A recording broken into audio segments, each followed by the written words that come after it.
Assalamualaikum warahmatullahi wabarakatuh, dan salam sejahtera kepada semua anak-anak murid cikgu. Apa khabar semua? Sihat? Alhamdulillah, dapat kita berjumpa lagi pada hari ini dalam subjek pendidikan jasmani dan kesihatan. Untuk pendidikan jasmani dan kesihatan, cikgu akan ajar secara bergila-gila, iaitu pada minggu lepas kita dah belajar tentang pendidikan jasmani. Maka pada minggu ini kita akan belajar atau kita akan sambung pendidikan kesihatan. Okay, untuk pendidikan kesihatan, cikgu perlukan buku teks. Ini adalah buku teks yang kamu akan dapat pada hari ini. Ini buku teks pendidikan kesihatan. Ia bukan berasingan dengan pendidikan jasmani. Dan satu lagi, cikgu perlukan buku tulis yang kecil untuk kita buat latihan. Okey, jadi untuk latihan ni hanya satu sahaja diperlukan untuk pendidikan jasmani dan pendidikan kesihatan. Jadi kena share lah. Okey. Jadi untuk pendidikan kesihatan, kita akan belajar secara penjajaran, iaitu mengulang kaji semula topik yang terakhir yang kamu belajar semasa kamu di tahun 5, iaitu unit 10, pertolongan cemas. Berkaitan dengan pertolongan cemas. Jadi tajuk pada hari ini adalah sedia membantu.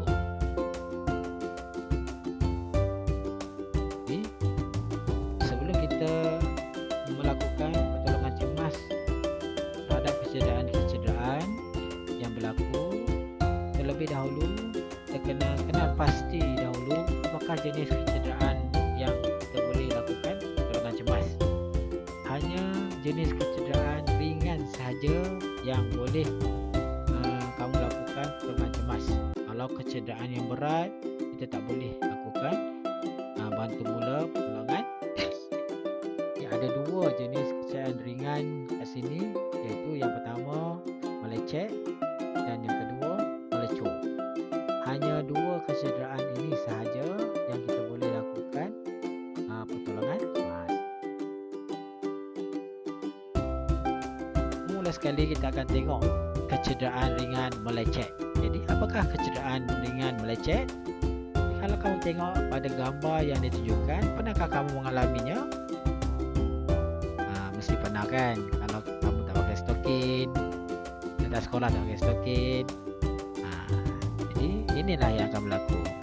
Jadi apa dia kecederaan melecet ni? Kecederaan melecet ni adalah kecederaan yang disebabkan oleh geseran pada kulit.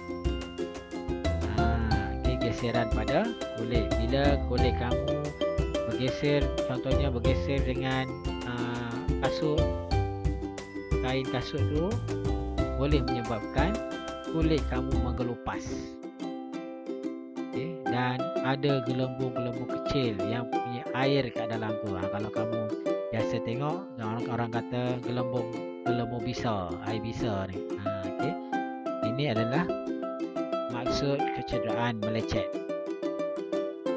Jadi apakah situasi yang menyebabkan kecederaan melecet ni? Contohnya, kaki ibu terasa pedih setelah berjalan dalam tempoh masa yang lama. Mak kamu, ayah kamu bawa mak kamu pergi shopping ke, pergi jalan-jalan ke. Kalau berjalan terlalu lama, kaki dia rasa pedih. Itu pun boleh menyebabkan kecederaan melecet sebab berjalan dalam tempoh masa yang lama. Yang kedua, kaki ayah pedih setelah memakai kasut baru. Sebab kasut tu tak pernah lagi ayah kamu pakai, tak biasa lagi dengan keadaan kasut tu, ayah kamu akan rasa pedih kaki dia. Yang ketiga, jari abang timbul gelembung air. Terutamanya kalau dia terkena benda-benda panas ke, dia akan timbul gelembung-gelembung air. Gelembung air itulah yang boleh menyebabkan melecet. Dan akhir sekali, kulit adik melecet selepas memakai lampin pakaian terlalu lama. Pakai pampers lama sangat, tak tukar-tukar. Daripada pagi sampai ke malam tak tukar-tukar pampers, itu pun boleh menyebabkan kulit adik kamu tu melecet. Sebab tu kita kena pastikan adik kamu yang masih kecil tu sentiasa bertukar dia punya pampers tu. Kena cek selalu. Kalau tak nanti pedih nanti kulit adik kamu nanti. Ni macam mana apa yang kita boleh buat setelah berlaku kecederaan melecet ni? Okay, yang pertama, bersihkan dengan air dulu dan biarkan dia kering. Lepas bersihkan dengan air, biarkan dia kering sendiri. Okay, jangan terus sapu bat. Kena cuci dulu pakai air.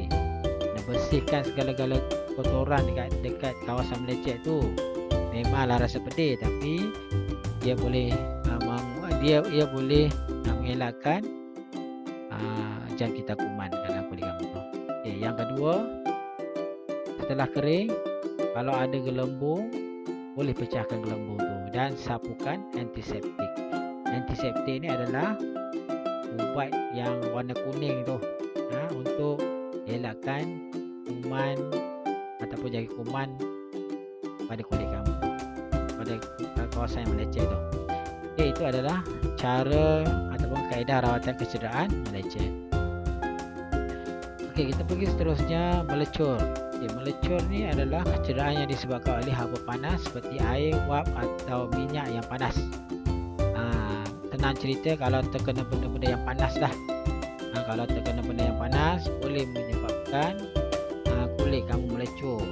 Macam mana kita nak tahu yang melecur?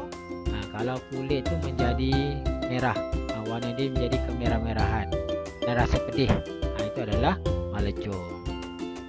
Jadi apakah situasi yang boleh menyebabkan kulit kamu melecur? Contohnya, kakak terpercik minyak panas ketika menggoreng. Contohlah, hari ni kakak kamu menggoreng ikan kat dapur.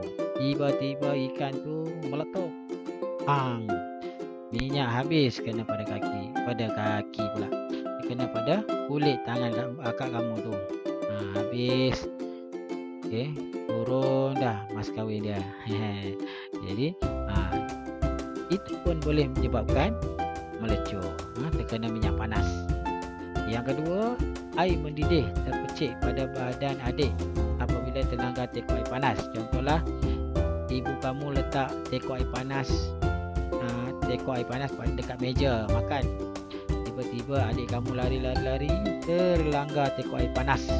Kemudian air panas yang ada dalam teko air panas tu tertumpah ataupun terpercik ke badan adik. Itu pun boleh menyebabkan badan adik kamu melecur. Dan akhir sekali, abang terkena wap serika. Abang kamu tengah serika baju menggunakan serika wap, dan wap tu tiba-tiba keluar secara mengejut, terkena pada muka abang kamu. Itu pun boleh menyebabkan muka abang kamu tu melecur. Jadi macam mana kita nak rawat kecederaan melecur ni? Yang pertama, bawa ke tempat yang selamat. Kalau contohlah kakak kamu tadi terkena kat dapur, keluar dari dapur tu. Okay, takut nanti meletup lagi ikan tu, terkena lagi kakak kamu. Kemudian siram bahagian yang melecur, bawa aliran air selama 15 minit. Okay, buka air paip dan alirkan tempat yang melecur tu selama 15 minit sebab kita nak kurangkan rasa sakit dia. Jangan sapu minyak, mentega atau ubat gigi kerana boleh menyebabkan jangkitan. Sebab kita tak bersihkan lagi, jangan sapu minyak lagi. Mentega ke, ubat gigi ke, semua tak boleh. Okay. Dan sekiranya kecederaan melecur tu agak teruk, cepat-cepatlah rujuk pada doktor untuk rawatan yang selanjutnya. Okay, kenapa kita kena tahu kepentingan rawatan kecederaan melecur ni? Yang pertama, ia boleh menyelamatkan nyawa mangsa. Jika pingsan, pastikan mangsa bernafas dan hentikan pendarahan jika ada. Dan yang kedua, untuk mengelakkan kecederaan yang lebih serius. Jadi, ini adalah agensi-agensi yang kamu boleh hubungi sekiranya berlaku kemalangan. Polis Diraja Malaysia, Bulan Sabit Merah, atau Bulan Sabit Malaysia, Maritim Malaysia, Bomba dan Penyelamat Malaysia, Bertanah Awam. Jadi bolehlah dapatkan bantuan pada agensi-agensi yang dinyatakan. Jadi itu sahaja saja pada hari ini. Sekian.